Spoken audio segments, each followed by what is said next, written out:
Hello my dear students, ഒരുപാട് നാളത്തെ കാത്തിരിപ്പിന് ശേഷം നമ്മളുടെ CA ഫൗണ്ടേഷൻ്റെയും ഇന്റർമീഡിയറ്റ് എക്സാമിനേഷൻ്റെയും ജനുവരിയുടെ എക്സാമിനേഷൻ റിസൾട്ട് ചെയ്യുന്ന ഡേറ്റ് ICA അനൗൺസ് ചെയ്തിരിക്കുകയാണ്. അപ്പോൾ പലരും എന്താണ് വളരെ ആകാംക്ഷയോടെ കാത്തിരിക്കുന്ന ഒരു ദിവസമാണ്. നമുക്ക് ഇനി വെറും മണിക്കൂറുകൾ മാത്രം നമുക്ക് എക്സാമിനേഷൻ്റെ ആ റിസൾട്ടിന് വേണ്ടി നമുക്കുള്ളൂ.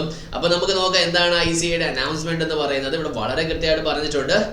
ഇന്ന് 28 ഫെബ്രുവരി നമുക്കിനി വെറും 4 ദിവസം മാത്രമാണ്. ഇപ്പം മണിക്കൂറിൽ വരുമ്പോൾ വെറും മണിക്കൂറുകൾ മാത്രം നമുക്കുള്ള ഒരു ദിവസമാണ്. കാരണം നമ്മൾ ഇത്രയും വർഷം ഇത്രയും കാലമായിട്ട് എഫർട്ട് ഇട്ട് പഠിച്ചത് 3 മണിക്കൂറിൽ നമ്മൾ എഴുതി അതിൻ്റെ ഒരു സക്സസ് മീറ്റ് എന്ന രീതിയിൽ നമ്മൾ ഈ റിസൾട്ടിന് വേണ്ടി വെയിറ്റ് ചെയ്യുന്നു.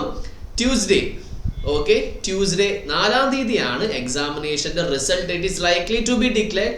വലിയ ചേഞ്ചസ് ഒന്നും ഉണ്ടാകില്ല. അന്ന് തന്നെ റിസൾട്ട് കിട്ടാനുള്ള ചാൻസസ് നമ്മൾക്കുണ്ട് നല്ല രീതിയിൽ തന്നെ. അപ്പോൾ നമുക്ക് ഇന്റർമീഡിയറ്റ് എക്സാമിനേഷന്റെ ഫൗണ്ടേഷന്റെ ഒരേ ദിവസം നമുക്ക് റിസൾട്ട് വരും. അപ്പോൾ ഇത് 2 രീതിയിലും വീഡിയോസ് കാണുന്നവരുണ്ടാകാം. അപ്പോൾ ആദ്യമായിട്ട് എഴുതിയവരുണ്ടാകും. ഇത്രയും വലിയൊരു എക്സാമിനേഷൻ പല തവണയായിട്ട് എഴുതിയിട്ട് ഈ പ്രാവശ്യമെങ്കിലും ഞാനത് പാസ്സാകണേ എന്ന് വിചാരിക്കുന്ന ആൾക്കാരുണ്ടാവും. എന്തായാലും നമ്മൾ എഴുതിയതിനേക്കാളും കൂടുതൽ നമ്മൾ എക്സാമിനേഷൻ റിസൾട്ടിന്റെ പ്രതീക്ഷയാണ് ശരിക്കും പറഞ്ഞിട്ടുണ്ടെങ്കിൽ. കാരണം ഇനി കൗണ്ട് ഡൗൺ ഡേയ്സ് ആണ്. അപ്പൊ നല്ല രീതിയിൽ നമ്മൾ പ്രിപ്പയർ ചെയ്യണം. മെന്റലി ഫിസിക്കലി നമ്മൾ നല്ലപോലെ പ്രിപ്പയർ ചെയ്യണം. പോസിറ്റീവായിട്ട് തന്നെ നമ്മൾ എഴുതിയേക്കാളും കൂടുതൽ മാർക്ക് നമുക്ക് കിട്ടും. അപ്പൊ ആ റിസൾട്ട് ഇങ്ങനെ ലോഡ് ആയിക്കൊണ്ടിരിക്കുന്ന സമയത്ത് ആദ്യത്തെ പ്രാവശ്യം കിട്ടിയില്ല, 2ാമത്തെ പ്രാവശ്യം നോക്കിയിട്ട് കിട്ടുന്നില്ല, ഒരു വറീസും വേണ്ട. നമ്മുടെ റിസൾട്ട് നമ്മുടെ കയ്യിൽ തന്നെ ഉണ്ടാകണം. ഇനി മാർക്ക് എത്രയാണെന്ന് മാത്രം ചെറിയൊരു വേരിയേഷൻ ആണ്. അപ്പോൾ ഒരുപാട് സസ്പെൻസ് നിങ്ങൾ വെക്കേണ്ട ആവശ്യമില്ല. കാരണം നിങ്ങൾ എഴുതിയിട്ടുണ്ടെങ്കിൽ ഉറപ്പായിട്ട് നിങ്ങൾ പാസ്സായിരിക്കും. അത് ആർക്കും തന്നെ ചേഞ്ച് ചെയ്യാൻ പറ്റത്തില്ല.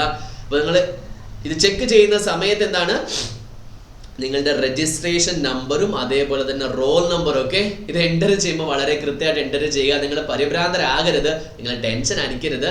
നിങ്ങളുടെ രജിസ്ട്രേഷൻ നമ്പർ പ്ലസ് നിങ്ങളുടെ റോൾ നമ്പർ അടിച്ചു കഴിയുമ്പോൾ ആ റിസൾട്ട് ടാബിൽ ഇങ്ങനെ റിസൾട്ട് നമ്മുടെ തെളിഞ്ഞു വരും. നമ്മൾ പാസ് എന്ന് പറയുന്നത് അത് നമ്മൾ നേരിട്ട് കാണുകയും ചെയ്യും. അത് ആ ഒരു സമയത്തിന് വേണ്ടി നമ്മൾ കാത്തിരിക്കുകയാണ്.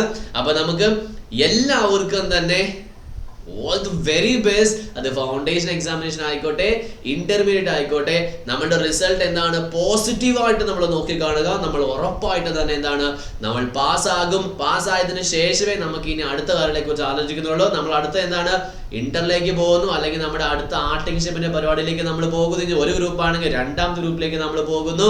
അപ്പൊ എല്ലാം നല്ല രീതിയിൽ തന്നെ നമുക്ക് മുന്നോട്ട് പോകുന്നു. അപ്പോൾ all the very best. Result check ചെയ്തിട്ട് നിങ്ങളുടെ റിസൾട്ട് കമന്റ് ബോക്സിൽ ഇടാനും നിങ്ങൾ മറക്കല്ലേ. Will see you again in the next video.